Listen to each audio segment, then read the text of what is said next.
Hey guys, welcome to BP, the Bible Perspective. I was kind of bothered by this picture you see here of a trans man, woman, or whatever they want to call themselves. Well, let's call it what it is first and foremost.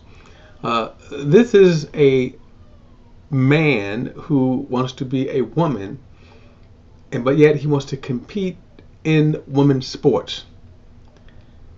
Now, society, and especially the secular world, has gone buck wild crazy over this because they want to call this man a woman. And in some cases, you see other trans athletes that are breaking records. They are, and it is stupid. But putting that aside for a moment, there's a couple of thoughts here. And I think it's problematic. There's a couple of thoughts. One, remember from a Christian perspective, and this will never change, God made them male and female. But what happened? Sin happened. So we're all under sin. And the only hope for man is to receive the redemption provided by Jesus Christ.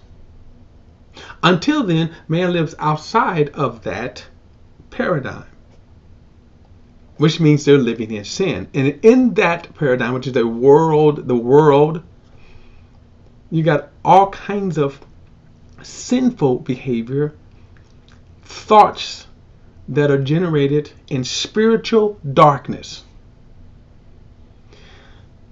What the transgender, and look, I'm not going to get into this whole drawn out discussion on it, but it's important to understand that what the LGBTQ and all the other letters that they're going to keep adding on, what their true agenda, that this picture here really represents the true agenda. And that is that they want us to bow to them, to their ideology, to their perversion. Now here's my perspective here. You want to be trans, fine. But it's another thing to try to say, we're going to now lie and manipulate biology. We're going to lie and manipulate science. And now in this case, physicality. They want us to accept their view of life against reality, against biology, against science, against physicality.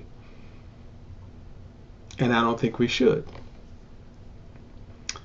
And I'm going to tell you, if it costs relationships with my own family, that if I have relationships, if it calls relationships with friends, excuse me, here's my point. I'll never ever give up on the truth. The Christian church, the true Christian church, will never give up on the truth. So if transgenders want to come to church, and again, remember, the true agenda is to say, we have to go, oh, well, you were a man, once you were a woman. Hey, God's happy with it. The universe is happy with it. Everybody's happy with it. That is not truth. And that's truth. Our position is always, Jesus died for the transgender. Just as Jesus died for the drunkard.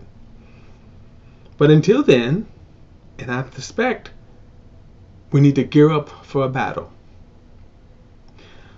The one thing that I would say, that whenever there's an issue where the school boards and schools and districts or whoever force a transgender situation, the one that you see here, my suggestion is that the women should boycott and not compete,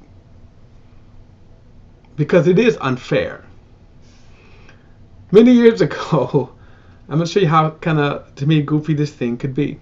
Many years ago, Barbara Walters And a lot of, I think it was one of the magazines, I can't say which one, put on a cover of a man, and they said the first man to have a baby.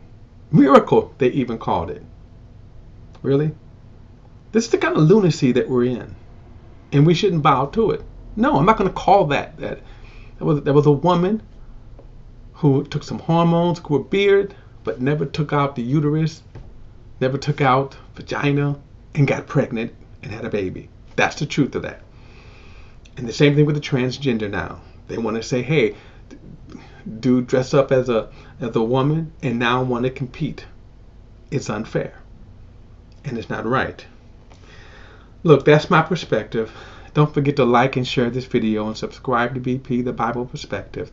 And as always, if you have a thought or comment, add it to the comment section below. All comments are welcome. Till next time, I'll see you then.